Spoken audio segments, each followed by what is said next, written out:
Researchers translate brainwaves into scarily accurate images using Stable Diffusion AI. I actually saw this a couple days ago. Researchers have been able to use Stable Diffusion models to reconstruct images from human brainwaves. So what do? They put the fMRI on your head. They show you an image. They ask you to recall that image. You recall it.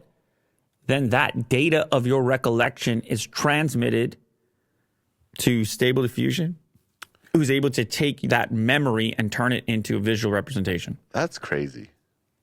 That's crazy. How brainwaves can be used into another technology like Stable Diffusion, and then it spits out these. We're talking images. about brain to tech interface. Yeah. That's what we're talking about eventually.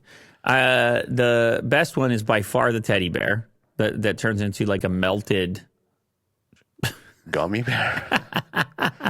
I like that one, but it is kind of the colors.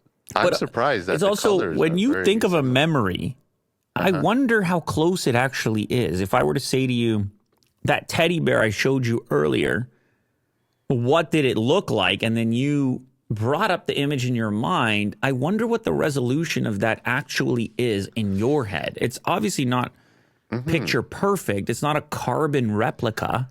But maybe it will be in the future. Maybe it will be. Dude, I feel like this could be interpreted and used in dreams. Right?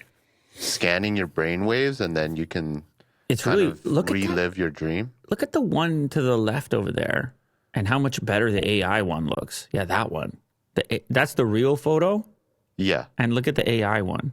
Whoo! Yeah. Upgrade. You like this one? The plane one is more like a memory. The snowboarder, more like a memory. What's the tower one with the clock gets really weird. It turns into Minecraft or something. And the train is probably the most photorealistic of the bunch, but also strangely off. But even the direction of the train. Yeah. You know? Yeah. Man, very impressive stuff.